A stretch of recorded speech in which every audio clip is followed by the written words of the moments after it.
Bonsoir à tous et à tous. Donc aujourd'hui on se retrouve pour une vidéo qui est donc les lectures de dégel du mois de mars.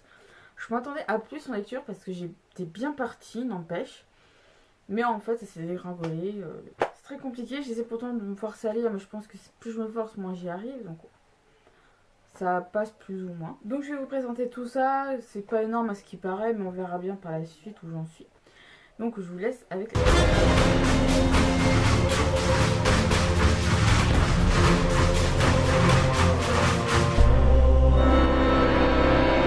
Premier livre que je vais chroniquer, il s'agit plutôt d'un duo plutôt. Il s'agit de Kuroko's Basket Extra Game. Donc là c'est l'édition illimitée. Une édition limitée, pardon. C'est en fait un coffret comprenant les deux volumes du duo Extra Game. Donc qui est un petit peu un bonus à la série de base, donc qui s'appelle Kuroko's Basket. Donc en fait, c'est après la série, donc je pense qu'on peut comprendre après. Donc en fait là-dedans on suit tout simplement, on a après l'histoire de Kuroko's Basket. Donc comment dire, en fait il y a une équipe de street basket qui vient d'Amérique pour faire un match amical contre une équipe japonaise qui comprend notamment beaucoup d'anciens qui étaient en terminale, donc aux différents lycées qu'on compte dans la série, et qui se font littéralement laminer par l'équipe américaine. Donc ceux qui organisaient le tournoi, enfin il y en a un qui a dit, un des personnages, donc précisément le père de Rico, donc qui est le Rico qui est la coach, c'est une fille qui est la coach de l'équipe de Seirin, dont on fait partie, donc l'équipe de basketball du lycée Seirin, on fait partie Kuroko et Kagami qui sont là. Restez là encore une semaine, je vais vous monter une équipe mieux que celle-là pour vous laminer parce que il y a des insultes venant de la part de l'équipe américaine. Et elle dit je vais vous monter une équipe qui va notamment vous laminer. Faut juste attendre une semaine. Donc en gros, le père de Rico va réunir les 5 membres de la fameuse génération miracle. Donc les membres de la génération miracle ont formé une équipe, c'était une équipe au collège qui était réunissant 5 génies. Donc il y a Akashi, donc qui est très puissant parce qu'il a des yeux comme quoi il peut voir l'avenir. Murasakibara qui est un pivot qui est hyper grand, qui est très fort dans le sens physique, qui a une force incroyable sur le plan physique. Qui peut copier n'importe quelle technique. Aomine qui est un soccer, je crois que je peux dire ça, qui est imprenable et qui peut faire des paniers dans n'importe quelle position, voilà. Et Midorima qui peut faire des shoots de 3 points peu importe où il est sur le terrain. On va mettre à l'autre bout du terrain, c'est facile. Et il va rajouter avec les gens miracle, donc le 6ème jour, donc Kuroko qui sont le joueur fantôme parce que c'est une personne qu'on ne remarque même pas, c'est le genre de personne vous savez qu'on remarque pas dans la rue, et il a utilisé ça à son avantage. Et puis Kagami qui est un peu la lumière de Seirin, on peut dire ça comme ça. Donc en gros sur les 2 tomes on va suivre ce match entre les deux. Donc à savoir que justement c'est une édition limitée, que les éditions, donc c'est, j'ai oublié de dire, c'est une édition casée, c'est une édition limitée. Alors je sais pas jusqu'à quand le coffret va exister, vu que c'est une édition limitée. Je crois que normalement vous pouvez trouver les 2 tomes séparément, donc dans librairie, etc. Moi j'ai pris le coffret parce que je trouve que je sais pas combien coûte chaque tome à part, je vais vérifier après sur internet. Mais c'est vraiment très rapide à lire, si vous aimez les mangas, si vous aimez la série, si vous aimez le basket, c'est fait. J'ai oublié de dire que c'était de Datatoshi Fujimaki, si c'est bien ça, que je prononce bien, si c'est pas deux. Donc là c'est aussi une BD, vous allez me dire ouais t'as lu des BD, c'est pas drôle, etc.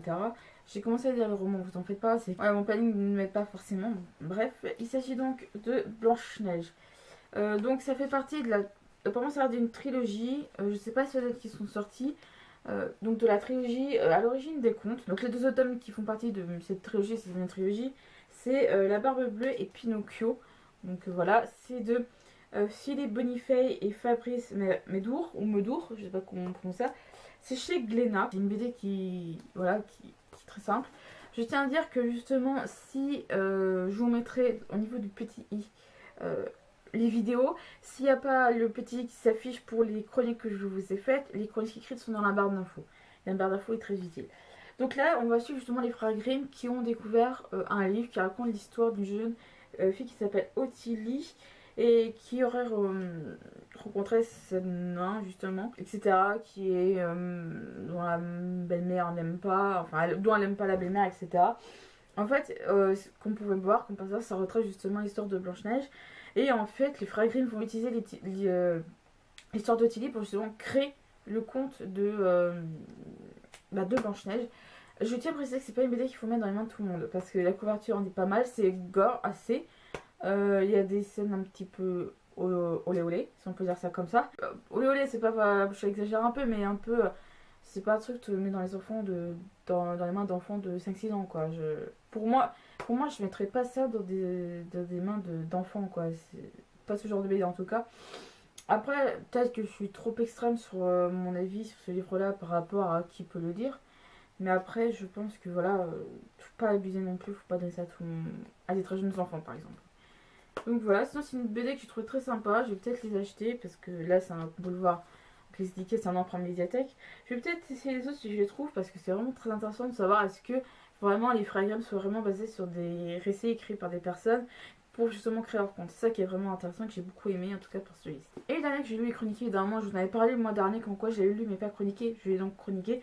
C'est donc les Héritiers Kiev, le tome 6, Number of d'Anne chez Michel Lafon. Donc je vous en parle pas plus parce que sinon j'ai pas envie de spécialement vous spoiler en fait par rapport à la série si vous voulez justement la débuter.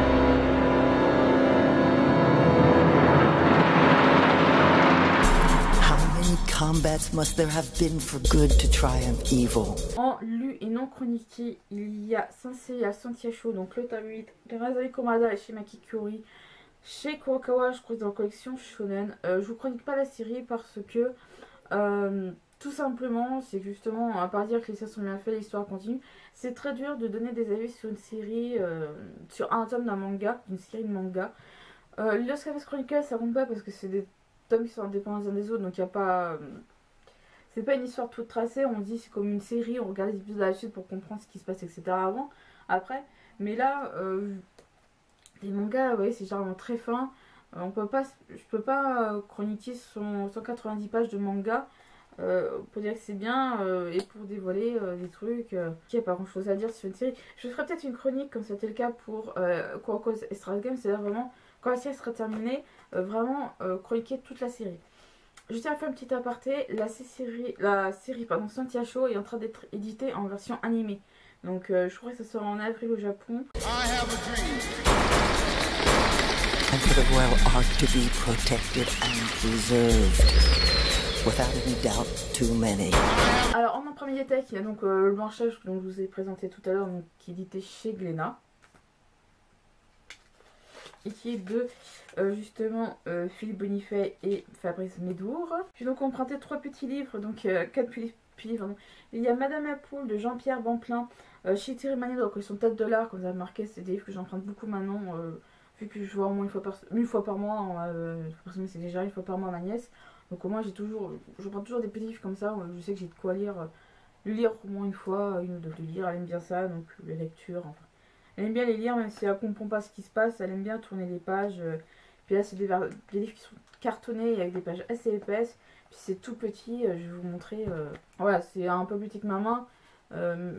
Longueur pareil. Donc, puis c'est, comme je dis, ça paraît épais, mais c'est comme je dis, c'est des cartonnés. Voilà, et puis c'est écrit très gros généralement. Alors, un autre livre de Jean-Pierre Bamplin, c'est Mon Cochon. Toujours de Thierry Magnier chez Tête de l'Art. Donc, j'aime bien ces petits livres, ces histoires qui sont vraiment sympas. Il y a Mon Roi de Céline Canet-Parot, donc toujours chez Thierry Magnier dans la collection Tête de l'Art. Et puis, Plus ou moins, donc de Philippe Roux, toujours de chez Thierry Magnier aux collections Tête de l'Art. En livre, en emprunt, roman que j'ai emprunté pour moi, il y en a un que je vais acheter, c'est celui-ci. C'est Le Bestiaire de l'Épouvanteur de Joseph Delaney chez Bayard. Alors oui, j'ai lu le premier tome, j'ai attention de lire le tome de cette année. Vous allez me dire, je veux juste le voir, l'emprunter pour voir ce que ça donnait. Et je pense que je vais vraiment l'acheter parce que ça reclasse toutes les créatures qu'on croise dans la série de l'Épouvanteur. Dans le premier tome, j'ai été très vite perdue parce que justement le fait qu'il y ait plusieurs catégories. Je prends l'exemple des gobelins, je crois. Voilà, les gobelins, il y en a plusieurs, il y en a, attendez. Ouais, il y en a 8 races différentes, enfin 8 espèces de gobelins. Et à force, on sait pas trop, on peut oublier vite fait quelle est la capacité de chacun, qui est le plus nocif de tous, etc. Donc je pense que c'est ce livre compagnon, comme on peut dire.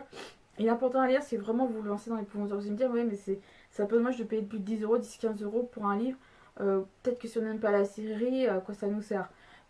Après, moi, l'épouvantail, j'attends à terminer. Donc, je trouve ça vraiment intéressant d'avoir ce genre de livre pour vraiment se dire on n'est pas perdu dans, dans l'histoire et dans les différentes traces justement, des qu'on croise dans l'épouvanteur. Un livre que j'avais croisé justement sur la chaîne de Myriam un jour à livre, et puis j'ai vu surtout sur d'autres chaînes aussi, je sais plus lesquelles.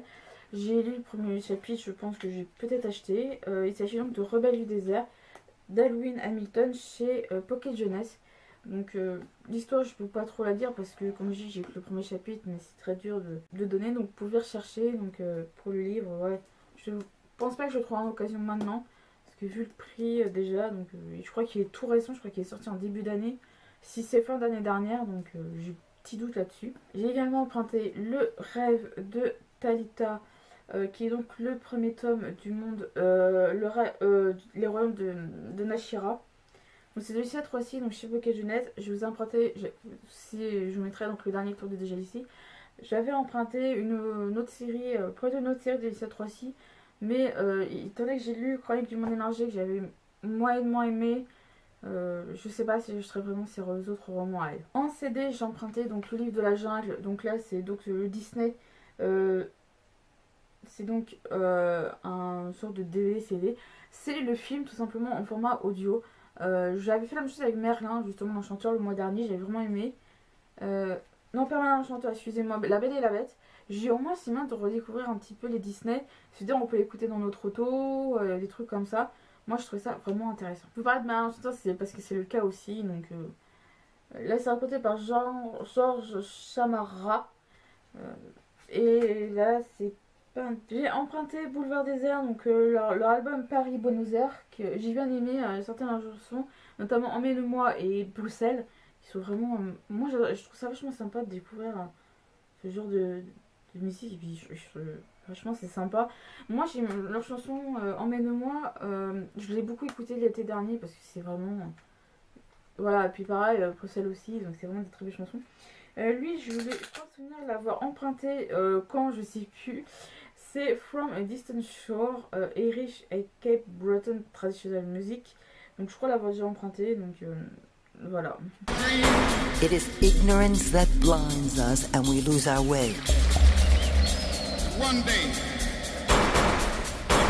on the red. Alors en acquisition, il y a donc le 8ème tome de Sensation Show. Donc Massimo Kurumada et Shimaki Kyori, donc chez Kurokawa. Et l'Extra Game de Kuroko's Basket, donc le tome 1 et le tome 2. J'ai oublié de vous dire, en avril sortira le film justement sur les 2 tomes. Je sais plus s'il sort en avril au Japon ou s'il sort en France en avril. Je sais que ça sort en film, je crois, de toute façon j'irai le voir parce que j'adore la série tout simplement. Et j'avais oublié de vous dire justement que la chronique c'était justement sur les 2 tomes parce que comme c'est pas comme Sensation Show, je dois pas hasard chroniquer qu'un seul tome, et puis là vu que c'est 2 tomes, c'est plus on faire des chroniques sur les 2 plutôt que sur un seul. Donc si vous je vous en fasse une chronique pour chaque tome, dites-le moi en commentaire pour que je puisse vraiment le savoir. En roman, j'ai acheté donc le tome 7 des Zelda Elsa, donc c'est James d'Anne Robillard et aux éditions Michel Lafon. J'ai bien lancé dans le tome 5, donc Spirale. Donc je pense que ça devrait se désenchaîner assez rapidement. La couverture, on dirait presque une photographie. Je sais pas ce que vous en pensez. Photographie qu'on a fait un peu, on a rajouté des trucs, et fait en montage vidéo, en photo pardon, et je vais vous montrer la couverture. Je vais vous montrer un truc sur la couverture, donc ça ressemble à ça, et il y a l'image qui suit derrière. J'ai pas trouvé trop ouvrir pour pas trop abîmer, mais en fait l'image oui elle continue plus ou moins derrière comme ça, et je trouve depuis le tome 4, donc Sarah, ils ont fait un effort pour que derrière ça soit plus ou moins ce que ça ressemble devant. Donc voilà. Donc en fait là-dedans c'est Alexandre qui après moi ses parents va chez sa tante et va découvrir qu'elle fait partie d'une lignée de famille donc là où les femmes sont des fées, et il va y arriver plein de péripéties, et là on continue. Donc là le tome 5 on détourne un peu du personnage d'Alexandre, je trouve ça un peu dommage je trouve qu'Adre Billard depuis le tome 4 privilégie plus un autre personnage qu'Alexandre, donc je suis surprise que ça s'appelle encore Alexandre après le tome 6, et ce que je suis en train de lire dans le tome 6. Alors là oui, j'ai encore 2 livres à vous présenter. Vous allez me dire tu t'es fait plaisir, c'est le cas parce que j'ai eu mon concours le mois dernier. Je me suis dit j'attends ma paix, que je vais me faire plaisir en mars. Alors là ça va avoir un lien avec les 2 autres livres qui vont venir après. Pour ceux qui ne savent pas, je suis inscrite sur Press Minister, donc je vous mettrai s'il faut là le lien de parrainage si ça vous intéresse. Je l'ai trouvé à pas trop cher, donc j'ai déjà vendu un truc, et quand vous vendez un truc, l'argent que vous gagnez va sur un porte-monnaie, voilà, et j'ai utilisé une partie de cet argent sur porte-monnaie pour m'acheter ce... Hop là, bah oui, bah, c'est une blague, ah non. Donc il s'agit de cette petite chose, donc c'est un collier, donc avec le symbole de la confrérie des assassins dans Assassin's Creed. Il y avait soit en couleur or ou couleur argent, j'ai préféré prendre couleur argent parce que je préfère l'argent à l'or, enfin au niveau couleur. Donc je crois que si ma mémoire est bonne, si je vous parraine, je crois que c'est 7 euros sur une commande de 10. Et je crois que vous c'est pareil, je crois, mais à partir de 15 euros, je crois, je sais plus exactement. Donc n'hésitez, c'est vrai que 7 euros sur 15 euros, c'est un peu moins de la moitié à la fin, mais au moins, on peut, comme quoi, on peut se trouver des trucs vraiment sympas. Ça se fait que je vends des livres sur Presse Ministère. Après, si je suis pas court de négocier les livres, le prix des livres par contre, mais n'hésitez pas à aller faire un tour. Hein. Alors, le premier, c'est je crois l'un des 2 premiers livres que j'ai acheté en début de ce mois. C'est Assassin's Creed Heresy. Je sais pas si Heresy. Moi j'ai de l'anglaise, et je sais pas si on dit comme ça en anglaise. Donc, de Chrissy Golden chez Brajlon. Alors, je suis une fan de la saga Assassin's Creed. Là, c'est bien parce qu'on suit pas une histoire de l'un des jeux, au moins on peut imaginer la tranche des personnages. Donc, on va suivre Simon Attaway qui vient d'être promu à la tête d'une division historique chez Abstergo, qui est très curieux, qui a une curiosité insatiable, et il rêve de découvrir une partie de l'histoire au travers d'un C107 qui est Gabriel Lassarte, je sais pas ce qu'il y a un X, donc c'est dur à dire, qui était l'un des compagnons de Jeanne d'Arc. Alors je présume que c'est Jeanne d'Arc sur la couverture, et qui juste bien donc moi aussi Jeanne d'Arc, on devine que c'est pendant la guerre de 100 ans, je pense qu'on est du côté français, et ça a plongé, donc il faut savoir que pour Simon, ça a plongé dans les muses, l'obliger à se confronter à quelque chose, donc le fameux conflit entre Assassin et Templier, ça je pense qu'on va... C'est bien série, vous savez que c'est comme ça. Et il va se rendre compte que l'origine est beaucoup plus complexe et beaucoup plus différente que quand on est au XXIe siècle. Et qu'il y a un aïeul qui justement va faire les pires folies. Là il va vraiment se rendre compte que faut vraiment savoir qui sont... Donc qui s'impose, qui sont les hérétiques et qui est le véritable croyant. Moi je trouve ça vraiment intéressant parce que la guerre de 100 ans c'est vraiment une période qu'on connaît peu. C'est vrai qu'on parle de guerre de 100 ans, on parle beaucoup de Jeanne d'Arc. Là, vu la guerre de 100 ans, peut-être divers d'un autre personnage complément de Jeanne d'Arc, ça peut vraiment aider. Donc on verra bien la suite. Oui, je sais plus si je vous ai dit que c'était chez Brajlon, donc je pense que oui. Mais... Dernier livre que je me suis procuré, c'est qu'après je me suis rendu compte aussi que c'était écrit par Christine Golden. De toute façon, vous en faites pas, je connais l'histoire d'une terre, c'est basé sur un jeu. Non. Il s'agit donc de Assassin's Creed, le roman du film, donc de Christine Golden chez Castelmore. Il est édité en format poche chez Milady. Voilà, pour ceux qui veulent le payer moins cher. Mais moi je prends pas chez Milady parce que j'aime pas leur bande rouge en haut là, comme ça, j'aime pas du tout. Alors pour information, le film est sorti en décembre 2016, donc l'année dernière. J'ai vu le film. Alors ça va me dire, si t'as vu le film, à quoi ça sert d'acheter le livre. Faut savoir une chose, le livre est sorti après le film, donc je vous cache rien, hein, vous pouvez lire le livre avant de lire le roman. Donc voilà.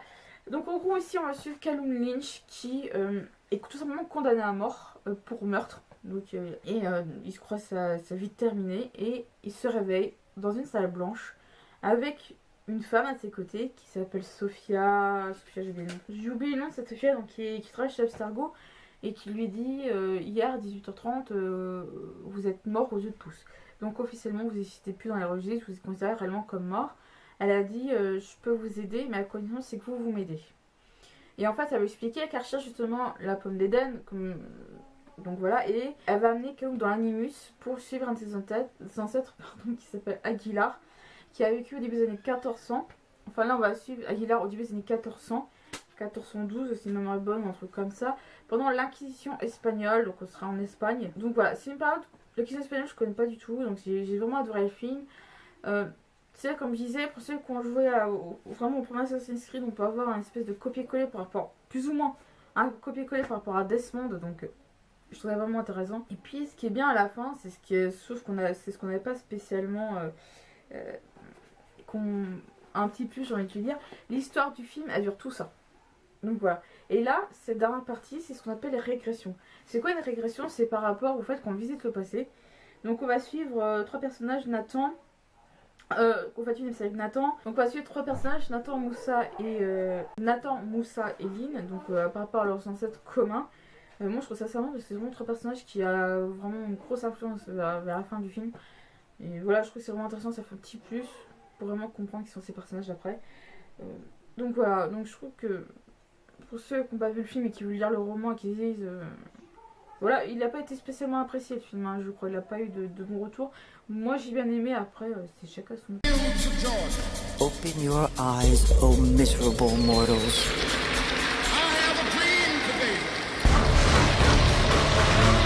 Donc dans les livres de ma page, donc il y en a 2, il y a Spirale, donc qui est le 5e des ailes d'Alexandre. Vous l'aurez compris, je l'ai déjà commencé à le lire. Donc c'est Anne Robillard chez Michel Lafon. Et il y a Les Brumes d'Avalac de Mara Wolf chez Michel Lafon aussi. Donc moi j'aime bien ce que font Michel Lafon. Après voilà, j'ai entendu dire qu'il y avait une série mais que ça serait jamais édité en français. Je trouve ça un peu dommage.